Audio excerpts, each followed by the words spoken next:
চতুর্থ শ্রেণীর সুপ্রিয় শিক্ষার্থীরা, কেমন আছো সবাই? আশা করি সবাই ভালো আছো, সুস্থ আছো। আমি পিয়া সাহা। আমাদের আজকের বিষয় হিন্দু ধর্ম ও নৈতিক শিক্ষা। তাহলে আমরা হিন্দু ধর্ম নৈতিক শিক্ষা আমাদের তৃতীয় অধ্যায়টা শেষ করেছিলাম।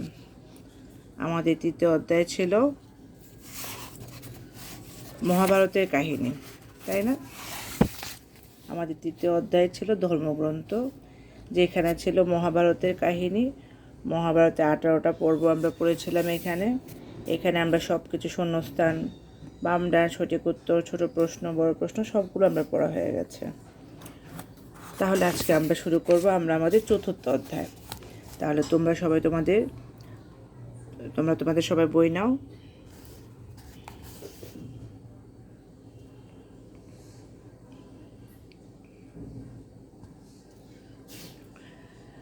তাহলে আমাদের চতুর্থ অধ্যায়টা কি? শ্রদ্ধা ও সহনশীলতা।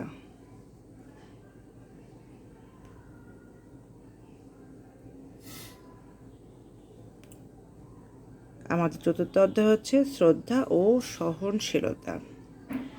তাহলে শ্রদ্ধা কি? শ্রদ্ধা শব্দটার একটি অর্থ সম্মান জানানো, ভক্তি করা বা ভালোবাসা। শ্রদ্ধার আরেকটি অর্থ হচ্ছে আস্থা বা বিশ্বাস। শ্রদ্ধা করা একটি নৈতিক গুণ এবং ধর্মেরও অঙ্গ। তাহলে আমরা কি দেখলাম যে শ্রদ্ধা কি? শ্রদ্ধা একটা হচ্ছে সম্মান জানানো। শ্রদ্ধা মানে কি? সম্মান জানানো, ভক্তি করা, ভালোবাসা, তাই না? আমরা বড়দের শ্রদ্ধা করি। তারপরে হচ্ছে শ্রদ্ধা আরেকটা নাম কি? আস্থা, বিশ্বাস। তাহলে মানবিক বা নৈতিক গুণ হিসেবে শ্রদ্ধার গুরুত্ব রয়েছে। শ্রদ্ধা না থাকলে জ্ঞান অর্জন করা যায় না। একে অন্যের প্রতি শ্রদ্ধাবোধ না থাকলে সমাজে বিশৃঙ্খলা ও সংঘাত দেখা দেয় এবং সমাজের ঐক্য বিনষ্ট হয়। তাহলে হচ্ছে সহনশীলতা। আমরা এখানে শ্রদ্ধাকে দেখলাম যে শ্রদ্ধা যদি সমাজে না থাকতো তাহলে কেউ কাউকে সম্মান করতো না। যদি এমন হতো যে কেউ কাউকে সম্মান করে না, কেউ কারো কথা মানে না, তাহলে কি হতো? সমাজে বিরাট বিশৃঙ্খলা দেখা যেত, সংঘাত হতো। তখন আর সমাজে শান্তি থাকতো না, একটা অশান্তির সৃষ্টি হতো। তাই শ্রদ্ধার গুরুত্ব অনেক। তারপর আছে সহনশীলতা। সহনশীলতাও শ্রদ্ধার মতোই একটি নৈতিক গুণ। সহনশীলতাও ধর্মের অঙ্গ। সহনশীলতার অপর নাম কি? সহিষ্ণুতা। সহনশীলতার মানে হলো সহ্য করার ক্ষমতা। হিন্দু ধর্মে একে তিতিক্ষাও বলা হয়ে থাকে। সহনশীলতা না থাকলে সমাজ সুষ্ঠুভাবে চলতে পারে না। ঐক্য বা শৃঙ্খলা বিনষ্ট হয়। বিশৃঙ্খলা তখন আসলে তৈরি হয়ে যায়। তারপরে সমাজে শান্তি থাকে না। সুতরাং ব্যক্তি জীবনে ও সমাজ জীবনে সহনশীলতার গুরুত্ব স্বীকার করতে হবে। তাহলে আমরা এখানে কি দেখলাম? যে সহনশীলতাও শ্রদ্ধার মতো একটা নৈতিক গুণ। সহনশীলতার অপর নাম কি? অপর নাম হচ্ছে সহিষ্ণুতা। সহনশীলতা মানে হচ্ছে যে সহ্য করার যে ক্ষমতা। সহনশীলতাকে আবার কি বলা হয়েছে? তিতিক্ষা বলা হয়েছে। সহনশীলতা না থাকলে সমাজে চলতে পারা যায় না। তারপর হচ্ছে শ্রদ্ধা ও সহনশীলতা না থাকলে নানা মত পথের মানুষ একসঙ্গে চলতে পারত না। শ্রদ্ধা ও সহনশীলতার অভাবে দেখা যায় সমাজে বিশৃঙ্খলা, হানাহানি, অশান্তি। সুতরাং ব্যক্তি জীবনে ও সমাজ জীবনে শান্তি শৃঙ্খলার জন্য শ্রদ্ধা ও সহনশীলতার মতো মানবিক নৈতিক গুণের গুরুত্ব অপরিসীম। তাহলে এখানে আমরা কি দেখলাম? যে শ্রদ্ধা ও সহনশীলতা না থাকতো তাহলে আমরা বিভিন্ন ধর্মের মানুষ, বিভিন্ন পথের মানুষ আমরা একসঙ্গে চলাফেরা করি। সেটা শুধুমাত্র আমরা চলতে পারি কিভাবে? একজন আরেকজনকে আমরা শ্রদ্ধা, সহনশীলতার জন্য। আমরা একজন আরেকজনকে শ্রদ্ধা করি, সম্মান করি, একজন আরেকজনের প্রতি সহনশীল। তাই একসঙ্গে পথ চলা যায়। যদি এই শ্রদ্ধা, সহনশীলতা না থাকতো তাহলে কি হয়ে যেত? বিশৃঙ্খলা হয়ে যেত, অশান্তি তৈরি হয়ে যেত। অনেক দেশ নিয়ে আমাদের পৃথিবী। প্রতিটি দেশে রয়েছে অনেক মানুষ, তারা তাদের নিজ নিজ ধর্ম বা মত অনুসারে চলেন। পৃথিবীর সব মানুষ এক, কিন্তু সকলের মত বা পথ এক নয়। ধর্ম, বিশ্বাস ও জীবনযাপন প্রণালী ভিন্ন ভিন্ন ভিন্ন। মানুষ নানাভাবে নিজ নিজ নিজ নিজ ধর্ম পালন করে। এক অঞ্চলে একই ধর্মের লোকদের মধ্যে ধর্ম পালন, বিশ্বাস, সংস্কার, আচার অনুষ্ঠান উদযাপনে পার্থক্য রয়েছে। তারপর কি আছে যে আমরা হিন্দু সম্প্রদায়ের লোকে সাধারণত হিন্দু ধর্ম পালন করে। পৃথিবীতে আরও অনেক ধর্ম আছে। এদের মধ্যে প্রধান 4টি ধর্ম কি? ইসলাম ধর্ম, হিন্দু ধর্ম বা সনাতন ধর্ম, বৌদ্ধ ধর্ম এবং খ্রিস্টান ধর্ম। তো হিন্দুরা কিভাবে করে? হিন্দুরা ঈশ্বরের নাম কীর্তন করে, ফুল, বেলপাতা, চন্দন ও অন্যান্য উপকরণ দিয়ে দেবদেবী পূজা করে। আমরা কিভাবে আমাদের ধর্ম পালন করি? আমরা নাম কীর্তন করি, আমরা ফুল, ফল, বেলপাতা, চন্দন দিয়ে দেবদেবীর পূজা করি। বৌদ্ধরা কী করে? বুদ্ধের পূজা করে। মুসলমানরা নামাজ পড়ে। খ্রিস্টান ধর্মাবলম্বীরা কী করে? ঈশ্বরের ও যিশুর গুণগান করেন। তো বাংলাদেশেও বিভিন্ন ধর্মাবলম্বীরা নিজ নিজ ধর্মীয় এবং সামাজিক আচার অনুষ্ঠান পালন করেন। যেমন হিন্দুরা দুর্গা পূজা, সরস্বতী পূজা, লক্ষ্মী পূজা, জন্মাষ্টমী, দোলযাত্রা, শিবরাত্রি ব্রত প্রভৃতি অনুষ্ঠান করেন। বৌদ্ধরা কী করে? বৌদ্ধ পূর্ণিমা, কঠিন চিবরদান, বৌদ্ধ সন্ন্যাসীদের হাতে যেটা বস্ত্র দান প্রভৃতি ধর্মীয় অনুষ্ঠান করে। আর খ্রিস্টান ধর্মেরা কী করে? বড়দিন, ইস্টার সানডে, ইস্টার স্যাটারডে ইত্যাদি ধর্মীয় অনুষ্ঠান পালন করে। আর মুসলমান ধর্মেরা ঈদুল ফিতর, ঈদুল আজহা, ঈদুল মিলাদুন্নবী ইত্যাদি ধর্মীয় অনুষ্ঠানগুলো পালন করে। তাহলে এখানে তোমরা একটা তালিকা তৈরি করবে। দেখো কি যে ইসলাম ধর্ম, হিন্দু ধর্ম, বৌদ্ধ ধর্ম, খ্রিস্টান ধর্ম অনুসারীরা যে ধর্মীয় অনুষ্ঠানগুলো পালন করে তার একটু তালিকা করো। তুমি আমাদের প্রথমে কী ছিল? ইসলাম ধর্ম ছিল। আমরা ইসলাম ধর্মে কী লিখবো? যে ইসলাম ধর্মে ঈদুল ফিতর, ঈদুল আজহা, ঈদুল মিলাদুন্নবী। দ্বিতীয়তে লিখবো সনাতন ধর্ম কী করে? লক্ষ্মী পূজা, সরস্বতী পূজা, দুর্গা পূজা, দোলযাত্রা, শিবরাত্রি, জন্মাষ্টমী। তারপর আছে বৌদ্ধ পূর্ণিমা, কী লিখবো? বৌদ্ধরা কী করে? বৌদ্ধ পূর্ণিমা, কঠিন চিবরদান। আর খ্রিস্টান লিখবো যে বড়দিন, ইস্টার স্যাটারডে, ইস্টার সানডে। এখানে এই 4টা ধর্মের তালিকা তৈরি করবে। ঠিক আছে? তারপর আমাদের কী আছে যে ধর্মীয় ও সামাজিক অনুষ্ঠান আলাদা হলেও সকল ধর্মই সত্য। সকল ধর্মই বলে সত্য কথা বলবে, সৎ পথে চলবে, চুরি করবে না, গুরুজনদেরকে শ্রদ্ধা করবে, স্রষ্টার প্রতি বিশ্বাস রাখবে ইত্যাদি। নিজেদের উপাসনালয়কে হিন্দুরা কী বলে? আমরা আমাদের উপাসনালয় কী বলি? মন্দির বলি।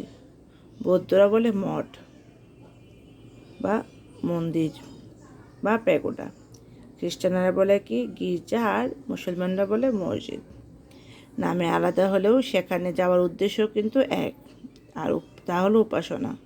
পথ ভিন্ন হলেও সকল ধর্মের উদ্দেশ্যও এক, তা হলো স্রষ্টার কাছে আত্মনিবেদন করা এবং জীবজগতের মঙ্গল প্রার্থনা। আমাদের ধর্ম আলাদা হলে কি আমরা কি করি? আমরা আসলে সব ধর্মের মানুষের উদ্দেশ্য এক, যাওয়ার তার উপাসনালয়ে যাওয়ার উদ্দেশ্য এক, যে স্রষ্টার কাছে আত্মনিবেদন করা, যে সব জীব জগৎ এবং জগতের কল্যাণ হোক, জীবনের মঙ্গল হোক। এই ছিল আমাদের শ্রদ্ধা, সহনশীলতা এতটুকু। তারপরের পৃষ্ঠাটা উল্টাও তোমরা। উদ্দেশ্য এক হলো মত ও পথে ভিন্নতা রয়েছে। নিজের মত ও পথের প্রতি বা ধর্মের প্রতি গভীর ভালোবাসা ও শ্রদ্ধা পোষণ, আর অন্য ধর্মের মত ও পথ এবং ধর্মের প্রতি অশ্রদ্ধা ও অসহিষ্ণুতা ক্ষতিকর, কারণ তা ডেকে আনে শুধু বিচ্ছিন্নতা ও সংকীর্ণতা। আমরা আগেই পড়েছি যে যা আমরা ধর্মকে ভালোবাসি এবং অন্য ধর্মকেও আমরা, অন্য ধর্মের প্রতিও থাকবে কি আমাদের শ্রদ্ধা, সম্মান। হ্যাঁ, যদি আমরা অন্য ধর্মের প্রতি আমরা অশ্রদ্ধা দেখাই, অসহনশীল হই, যেটা তাহলে সমাজে কি হয়ে যাবে? সমাজে বিচ্ছিন্নতা এবং সংকীর্ণতা ডেকে আনবে। অন্য ধর্ম ও মতের প্রতি অশ্রদ্ধা ও সহনশীলতা সাম্প্রদায়িকতা ও সংকীর্ণ রূপ নেয়, তখন সমাজে অস্থিরতা এবং অশান্তি দেখা দেয়। এক্ষেত্রে শ্রদ্ধা ও সহনশীলতায় সাম্প্রদায়িকতা দূর করে ঐক্য প্রতিষ্ঠা করতে পারে। আমরা হানাহানি চাই না, সাম্প্রদায়িকতা চাই না, আমরা চাই সম্প্রীতি, চাই ঐক্য, চাই শান্তি শৃঙ্খলা। আর এর জন্য দরকার কি? পারস্পরিক শ্রদ্ধা ও সহনশীলতা। এই পারস্পরিক শ্রদ্ধা ও সহনশীলতা কেবল বিভিন্ন ধর্মাবলম্বীদের মধ্যে থাকতে হবে। বিশেষ চাহিদা সম্পন্ন শিশু, নারী, পুরুষ, বিভিন্ন জাতীয় শ্রেণীর মানুষের মধ্যেও চাই পারস্পরিক শ্রদ্ধা ও সহনশীলতা। তা না হলে সমাজে শান্তি থাকবে না, মানুষ কষ্ট পাবে। তো আমরা কি জানি যে জীবের মধ্যে আত্মারূপে ঈশ্বর বিরাজ করে, তাই কাউকে কষ্ট দেওয়া যাবে না। কষ্ট দেওয়া মানে ঈশ্বরকে কষ্ট দেওয়া। এই কারণে আমরা কি করব? কাউকে কষ্ট দেব না। বিশেষ করে চাহিদা সম্পন্ন শিশু, নারী, পুরুষ এবং জাতি বর্ণ নির্বিশেষে সকলের প্রতি আমরা শ্রদ্ধাশীল হব। আমরা চাহিদা সম্পন্ন শিশু জানি।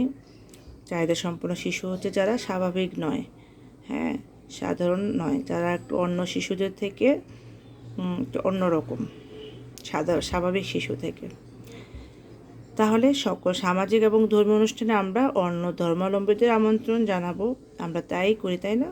আমরা যখন আমাদের পূজা হয় তখন আমরা আমাদের মুসলিম বন্ধু বান্ধব কিংবা পরিচিতদের আমরা বলি যে আমাদের বাসায় এসো কিংবা মন্দিরে এসো।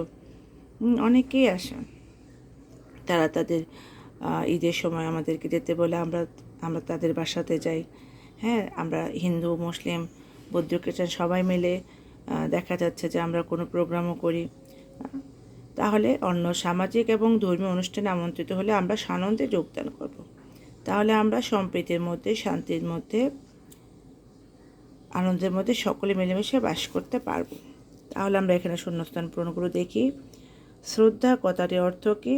সম্মান জানানো। দেশে লিখবে সম্মান। 2, শ্রদ্ধা একটি নৈতিক গুণ। শ্রদ্ধা একটি নৈতিক গুণ। 3 হচ্ছে সহনশীলতা ধর্মের অঙ্গ।